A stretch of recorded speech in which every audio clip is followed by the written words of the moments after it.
আসসালামু আলাইকুম। আমি MD Abdur Rashid Sohag, the founder and chairman of people school bus limited এবং president startup association of Bangladesh. আমরা আজকে আমাদের মঞ্চে আমাদের পডকাস্টে আমাদের অতিথি হিসেবে নিয়ে আসলাম লিড প্রজেক্টের পিডি মঞ্জুর মোহাম্মদ শাহরিয়ার স্যারকে। এবং আজকে আমাদের 5 মিনিট পডকাস্ট উইথ ফাউন্ডার্সের ফার্স্ট ইনোগ্রেশন শুট হচ্ছে। আমরা আশা করব আজকে আমরা স্যারের সাথে ভালো একটা আড্ডা দিব, যে আড্ডাটা আমরা স্টার্টআপদেরকে জানাতে চাই যে আমাদের ফিউচারটা কি, আমরা কিভাবে আমাদের বাংলাদেশের স্টার্টআপদেরকে নিয়ে চিন্তা ভাবনা করছি। স্যার, আপনাকে ফার্স্ট প্রশ্ন করব যে ডিডের এই দায়িত্ব থেকে আপনারা স্টার্টআপদের জন্য কি কি কাজ করছেন? ধন্যবাদ সবাইকে, শুভেচ্ছা। তো এই প্রকল্প যেটি digital entrepreneurship and innovation ecosystem development project, digital উদ্যোক্তা উদ্ভাবন ইকোসিস্টেম উন্নয়ন প্রকল্প, এটি বাংলাদেশ সরকার আইসিটি বিভাগের অধীন বাংলাদেশ হাইটেক পার্ক অথরিটির একটি প্রকল্প। এটার অর্থায়ন করছে বিশ্ব ব্যাংক। এই প্রকল্পটির একটি বিশেষত্ব রয়েছে। এই প্রকল্পে অন্যান্য আরও অনেক অনুষঙ্গের মাঝে দুটো গুরুত্বপূর্ণ প্রোগ্রাম রয়েছে। একটি হলো স্টার্টআপ স্কেল আপ প্রোগ্রাম, আর একটি হলো ইউনিভার্সিটি ইনোভেশন হাব প্রোগ্রাম।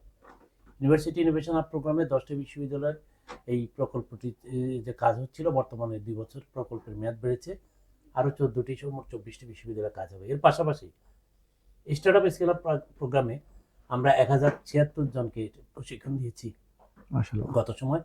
তার মধ্যে 376 জন স্টার্টআপ আমাদের গ্র্যাজুয়েটেড, যেটা হলো কোয়ালিফাই করেছে। আমি শুধু একটা উদাহরণ দিব। 376 জন স্টার্টআপের মধ্যে 316 জনের ডাটা আমি দেখেছিলাম যারা সাবমিট করেছে, যাদের 2024 সালে রেভিনিউ ছিল 52 কোটি টাকা, সেটি 2025 সালের পরে যেটা 100 কোটি টাকারও বেশি হয়ে গেছে। এখন 108 কোটি টাকা তাদের চলছে, আমি যতটুকু খবর নিয়েছি। এটা কারো ব্যক্তিগত তথ্য নয়, এটা ব্যাংকের রিপোর্ট। এই ব্যাংক রিপোর্টের পাশাপাশি তারা কিন্তু যে অফিসিয়াল চ্যানেল বা তারা কিন্তু কিছু ব্যবসা করেন অনেক সময়। তাহলে দেখা যাচ্ছে কি, এই যে হাইটেক পার্কের উদ্যোগে এরকম একটা যে বড় প্রোগ্রাম পরিচালিত হচ্ছে, এটাতে পাবলিক মানি যে এখানে ব্যয় হচ্ছে, এটা কিন্তু প্রকৃত অর্থে কাজে লাগছে। যে আলোকে বাংলাদেশ সরকার এই বিষয়ে আরও যেন স্টার্টআপদের প্রশিক্ষণ দেওয়া হয় প্রকল্পের মাধ্যমে, সেই উদ্যোগ আমরা নিচ্ছি।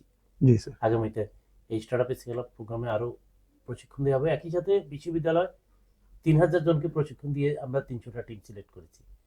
এই 300টা টিম থেকে আমরা বেস্ট 100 টিমকে আগামীতে আমরা তাদের যে ইনোভেশন চ্যালেঞ্জের মাধ্যমে তা আমরা সিলেক্ট করব।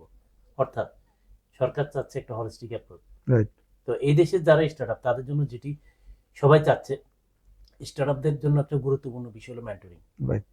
স্টার্টআপদের জন্য একটা গুরুত্বপূর্ণ হলো তাদের কিছু অর্থের সংস্থান করা। প্রিসিড মানি, সিড মানি যেটি বলি, সেগুলো কোন আঙ্গিকে আসবে। একটি হতে পারে যে স্টার্টআপের জন্য যে সিড মানির পাশাপাশি তার জন্য অ্যাঞ্জেল ইনভেস্টর জোগাড় করা, তার জন্য ভেঞ্চার ক্যাপিটাল সাথে তাকে যোগাযোগ করিয়ে দেয়, কিংবা ক্রাউড ফান্ডিং এর মতো এই ধরনের যে আয়োজনগুলো, এগুলোর সাথে আমাদের স্টার্টআপদের কীভাবে আরও সুসংহতভাবে তাদের একই সাথে একীভূত করা যায়, সেই লক্ষ্যে আমরা ডিপ প্রজেক্টেই কাজ করছি। প্রকল্পটি যেহেতু বাংলাদেশ হাইটেক পার্ক অথরিটির একটি প্রকল্প, এই প্রকল্পের মাধ্যমে বিভিন্ন হাইটেক পার্কে তাদের জন্য আমরা কোয়ার্কিং স্পেস আরও অন্যান্য আনুষঙ্গিক সুবিধা দেওয়ার চেষ্টা করছি। পাশাপাশি আমরা গভর্নমেন্টের পাশাপাশি যাতে প্রাইভেট সেক্টরে এটা আরো ফ্লারিশ হয়, সেজন্য আমরা একটা উদ্যোগ নিচ্ছি যে এমন একটা প্রোগ্রাম আনা, যে accelerating Bangladesh programme. Accelerating Bangladesh প্রোগ্রামের আন্ডারে দুটো আমরা সেখানে দুভাগে ভাগ করে, একটি বাংলাদেশ এন্টারপ্রেনারশিপ অ্যান্ড স্টার্টআপ যেটা সোসাইটি, আর একটি হবে স্টার্টআপ স্টুডিও বাংলাদেশ। বেস্ট যেটি Bangladesh entrepreneurship and startup society, এটি অনেকটা থিঙ্ক ট্যাঙ্কের মতো কাজ করবে। আপনারা আছেন, আপনারা জানেন সবাই, বাংলাদেশে যে স্টার্টআপ যে আইসিটি ডিভিশন অধীন যেটি, যে এটি হলো স্টার্টআপ যে বাংলাদেশ যেটি, যে ভেঞ্চার ক্যাপিটাল যেটি, সেটি কিন্তু সহযোগিতা করছে। এর বাইরেও আমরা আমাদের প্রকল্পে যারা মেন্টর আছেন, আমাদের যে দুটো প্রোগ্রামের মধ্যে অনেক মেন্টর আমাদের ইতিমধ্যে তৈরি হয়েছে, বিভিন্ন বিশ্ববিদ্যালয় কিংবা বিভিন্ন বিজনেস সেক্টরে কিংবা ইন্ডাস্ট্রি থেকে মেন্টর পেয়েছি। এরাই কিন্তু আমাদের তরুণ প্রজন্মকে তারা তৈরি করতে পারেন, সেজন্য আমরা এইরকম একটা আইডিয়া নিয়েছি। পাশাপাশি নীতি নির্ধারণী পর্যায়ে এবং গভর্নমেন্টের অন্যান্য স্থানে যাতে তারা যোগাযোগ করতে পারেন, এটা নিয়ে যাতে পাবলিক সেক্টরে কিংবা প্রাইভেট সেক্টরে একটা মাইন্ডসেট চেঞ্জ হয়, অর্থাৎ স্টার্টআপ কালচার তৈরি হয়, সেই জন্য এটা থিঙ্ক ট্যাঙ্ক হিসেবে কাজ করবে।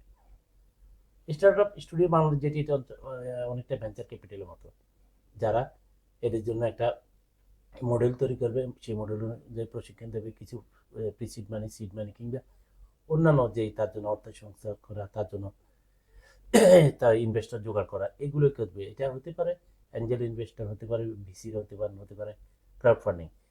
সেই ক্ষেত্রে আমরা বাংলাদেশ ব্যাংকে আমরা ইতিমধ্যে একটা যোগাযোগ করেছি, আমাদের অফিস থেকে আমরা গিয়েছিলাম সেখানে, পরিচালক যিনি ডাইরেক্টর চার্জ আছে তার টিমের সাথে আমরা কথা বলেছি, আমরা প্রেজেন্টেশনও দিয়েছি, তারাও এসেছেন, আমাদের আইসিটি সচিব স্যার সবার সাথে বসেছেন, বাংলাদেশ ব্যাংক সহ বিভিন্ন আর্থিক প্রতিষ্ঠান ব্যাংকগুলো, একই পাশাপাশি আরেকদিন বিভিন্ন বিজনেস অর্গানাইজেশনগুলো যেগুলো আছে তাদের সাথে বসেছেন। তো এই সব কিছুর উদ্দেশ্য হলো স্টার্টআপ কালচারটা যেন আমাদের দেশে আস্তে আস্তে সাস্টেন করে, ইকোসিস্টেম বিল্ড আপ কিভাবে। আমি শুধু একটা উদাহরণ দিই, আইসিটি ডিভিশনের অধীনে স্টার্টআপ বাংলাদেশ আছে, তারা কিন্তু একটা ভেঞ্চার ক্যাপিটাল টাইপের কোম্পানি। এর পাশাপাশি আইসিটির একটা ইনোভেশন ফান্ড আছে এবং আইডিয়া প্রজেক্ট আছে, যেখান থেকে আমাদের যারা নতুন আইডিয়া তৈরি করছে তাদেরকে কিন্তু সিড মানি দেওয়া হচ্ছে। এই স্থানগুলোতে জানা আমাদের তরুণরা আরো হতে পারে এবং তাদের যে পিচ ডেকগুলো তারা দিবে সুন্দরভাবে দেয়, সেজন্য আমরা চাচ্ছি বর্তমানে আমাদের সবাইকে জানান দিচ্ছি, কেউ যারাই চাচ্ছে আমাদের কাছে আমরা তৈরি করে দিচ্ছি, আমাদের মেন্টর যারা আছেন তাদের মাধ্যমে গিয়ে যান পিচগুলো দেন। সবকিছু নিয়ে আগামীর বাংলাদেশ হতে হবে একটা বড় ধরনের পরিবর্তনের বাংলাদেশ। যেমন 1971 সালে আমরা মহান স্বাধীনতা যুদ্ধের মাধ্যমে যে ভূখণ্ডগত ভৌগোলিক স্বাধীনতা লাভ করেছি, 24শে গণঅভ্যুত্থানের মাধ্যমে আমরা একটা দেশে ব্যাপক পরিবর্তন হয়েছে, হ্যাঁ আমরা সবাই দেখেছি। কিন্তু এখনো কি আমরা সত্যিকার অর্থে বলতে পারি আজ আমরা অর্থনৈতিক স্বাধীনতা লাভ করেছি? এটা আমজনতা সবাই বলে এখন আমরা কাঙ্ক্ষিত লক্ষ্যে পৌঁছতে পারিনি। তাহলে এখানে মানে কারণটা কি? যুক্তরাষ্ট্রে যেমন এক সিলিকন ভ্যালি পুরো দেশের অর্থনীতি চেঞ্জ করে, আজকে তারা অর্থনীতির চালক। চীনের ঘরে ঘরে যেখানে উদ্যোক্তা রয়েছে, তাহলে বাংলাদেশের যে ছাত্ররা এত মেধাবী তাদেরকে যদি আমরা এইভাবে তৈরি করতে পারি, বিশেষ করে গার্ডিয়ান, আমি অভিভাবকদের সাথে সবাইকে বলবো আপনারা প্লিজ আপনাদের এই যে সন্তানরা তারা যদি তাদের মতো করে বড় হতে চায়, আপনারা তাদেরকে জোর করে নিজে প্রেশার দিয়ে শুধুমাত্র ডাক্তার ইঞ্জিনিয়ারিং পড়ানোর জন্য প্রেশার দিবেন না। জেনারেশন একটা গ্যাপ হচ্ছে। আজকের তরুণ প্রযুক্তি নির্ভর একটা তারুণ্য, সে গেমস প্রডিউসিং কোম্পানি তৈরি করে সে বছর 1,72,00,000 টাকা রেভিনিউ করছে। এটা আমাদের স্টার্টআপে আছে, সেকেন্ড ইয়ার অনার্সে পড়ে একজন, আরেকজন মাত্র অনার্স কমপ্লিট করে আসলো। এটা তো এই একটা উদাহরণ। তাহলে তাকে তার মতো বড় হতে দিতে হবে, তাকে গতানুগতিক যেই ধারা আমরা দেখে এসেছি সেখান থেকে প্রযুক্তি নির্ভরভাবে তাকে কিভাবে গড়ে তুলবেন, এটা কিন্তু অন্য কারো দায়িত্ব নয়, গার্ডিয়ান হিসেবে পিতামাতা শিক্ষকদেরও দায়িত্ব রয়েছে। তাই আমি সবার উদ্দেশ্যে একটা কথা বলবো যে প্রায়োরিটি ফিক্স আপ করে অনেক কিছুতে না দৌড়ে কোনটাতে সে নিবিষ্ট মনে কাজ করতে চায় সেখানে তার প্রতিদিন অ্যাটলিস্ট তার সকল কাজে মিলিয়ে 16 ঘন্টা পরিশ্রম করতে হবে, এর বিকল্প নেই। এভাবে যদি আমরা করতে পারি তাহলে ইনশাল্লাহ আগামীর বাংলাদেশ খুব দ্রুত উন্নত সমৃদ্ধির বাংলাদেশ হবে, যেখানে আমরা দেখি যে আমাদের যে ক্ষুধা দারিদ্র্য নিপীড়িত একটি দেশ, যেখানে গরিব মানুষের ভেটা টাকা আমাদের মতো মানুষ যারা আমরা চলি এই কোট সুট পরে চলি আমরা, অথচ পুরো প্রত্যেকটা প্রকল্প থেকে সবকিছু গরিব মানুষ এই ঋণের টাকাগুলো শোধ করতে হয়। আমি তাই আজকের জেনারেশনকে বলবো যে রিক্সাওয়ালা মামা যেমন কেক খেতে গিয়ে ব্যাটে 1.5 টাকা দেয়, গার্মেন্টসের শ্রমিক ভাইটা যেমন 1 কেজি আটা কিনতে গেলে 30 টাকা দিয়েও যদি কিনে 4.5 টাকা দেয়, কিংবা সবচেয়ে পরিশ্রমী যিনি বিদেশের কৃষক 100 টাকার বীজ কিনতে গেলে তার 15 টাকা ব্যাট দিতে হয়, এই 1.5 টাকা 4.5 টাকা কিন্তু কিংবা 15 টাকার এই যে ব্যাট, এটা একদম মেহনতি মানুষের রক্তঘাম করা টান। এই এদের ঋণের টাকা আমরা যদি আমাদের কাজ দিয়ে শোধ করতে না পারি তাহলে আমরা আমাদের নিজেদের কাছে সারা জীবন আমরা অকৃতজ্ঞ হিসেবে থাকবো। আমি এটুকুই বলবো, এই কারণে আমরা কৃতজ্ঞ চিত্তে তাদেরকে আবিষ্ট করতে চাই। উন্নত সমৃদ্ধ বাংলাদেশ স্বপ্ন আমার কাছে এটাই। ধন্যবাদ স্যারকে। স্যার আসলে কার্যক্রমের মধ্যে আমি একটু অ্যাড করতে চাই, যেহেতু ওনার সাথে আমার অনেক দিনের পথ চলা।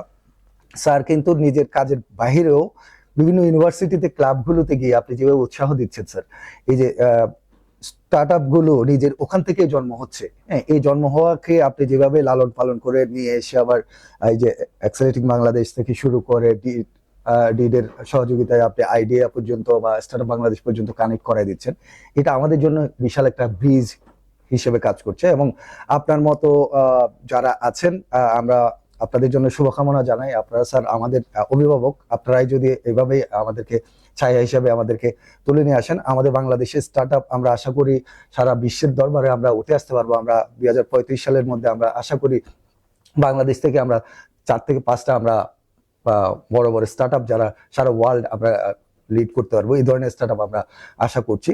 এবং সেই কাজের প্রতিফলনেই আপনার কাজের মধ্যে আমরা দেখতে পাচ্ছি আজকেও আপনি চিটং ভার্সিটিতে বিশাল একটা প্রোগ্রামে আপনি অংশগ্রহণ করেছেন, এবং স্টুডেন্টরা যেভাবে আপনাকে রিসিভ করে স্যার, এটা আসলে আনবিলিভেবল। তো সবাইকে জানাবো যে স্টার্টআপ যারা আছেন তারা কানেক্ট করেন। ডিড প্রজেক্ট আমাদেরকে অনেক বেশি হেল্প করছে, এবং আমি নিজেও ডিড প্রজেক্টের একজন গ্রাজুয়েট। এখান থেকেই আমার যাত্রা শুরু, এবং সেখান থেকে আমি স্কেল করে এখন চট্টগ্রাম থেকে ঢাকা পর্যন্ত এবং ওয়ার্ল্ড আমেরিকাতেও আমরা আমাদের সার্ভিস স্টার্ট করছি।